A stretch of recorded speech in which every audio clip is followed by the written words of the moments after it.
সঙ্গে সঙ্গে আমি দেখছি এখানটায় তারপরে কি হবে, যাদেরকে আইডেন্টিফাই করা হলো যে না এনারা রিসোর্স পার্সন হিসাবে এই গ্রাম পঞ্চায়েতে নিযুক্ত হয়েছেন, তারা কি করবেন, তারা সেই গ্রাম পঞ্চায়েতে। কোচবিহারে বিকশিত ভারতজি রামজি পঞ্চ সম্মেলন সামাজিক প্রকল্প নিয়ে আলোচনা সভা অনুষ্ঠিত হলো। বিকশিত ভারতজি রামজি পঞ্চ সম্মেলন অনুষ্ঠিত হলো কোচবিহার ল্যাস ডাউন হলে মঙ্গলবার। এই অনুষ্ঠানে উপস্থিত ছিলেন শীতলকুচির বিধায়ক সাবিত্রী বর্মন, সমাজসেবী বিরাজ বোস সহ অন্যান্যরা। সাবিত্রী বর্মন জানান, এটি একটি সামাজিক প্রকল্প, প্রতিটি গ্রামীণ সামাজিক স্কিম এর মধ্যে রয়েছে বলে জানান। কিভাবে 125 দিনের জব কার্ড পাওয়া যাবে বা এই প্রকল্পটি কিভাবে বাস্তবায়িত করা যাবে তা নিয়ে এদিনের এই বৈঠক বলে জানান তিনি। সামাজিক নিরীক্ষা পরিচালনকারী একজন রিসোর্স পার্সন আছে, একজন না কয়েকজনগুলো তারা ফিল্ডে গিয়েও দেখবেন যে কাগজে যে সংখ্যক কথা বলা আছে সেই একই পরিমাণ কাজ তারা ফিল্ডে দেখতে পাচ্ছেন কিনা সেগুলো। আমাদের যে প্রোগ্রাম ছিল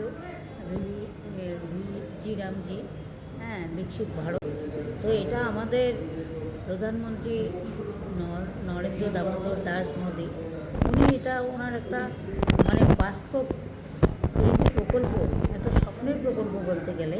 আর এই স্কিমের মধ্যে প্রত্যেকটা স্কিম আমাদের জড়িয়ে আছে, আপনারা দেখবেন কোনো স্কিম এর বাইরে নেই।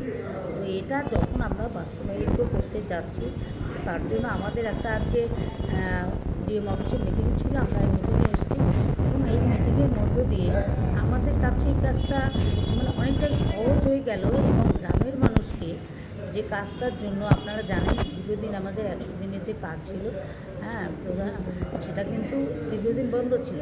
আর সেটা কারণটাও আপনারা জানেন যে আমাদের যে কাজগুলো হবে স্কিমের আন্ডারে, তো সেই কাজগুলোর একটা হিসাব কিন্তু আমাদের প্রয়োজন আছে, তাই না? তো হিসাবটা না দেওয়ার জন্য কাজটা দীর্ঘদিন বন্ধ ছিল। এখন আমাদের সেই কাজটা চালু হলো এবং আমাদের কর্মদিবসটাও বেড়ে গেল। আমাদের আগে ছিল 100 দিন, এখন 125 দিন।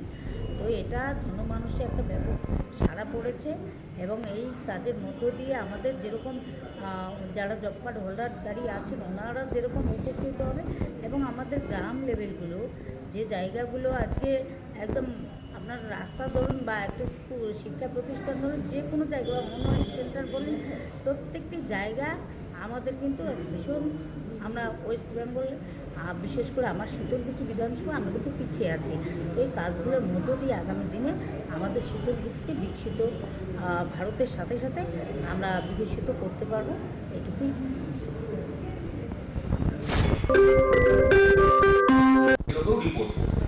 ঠিক আছে।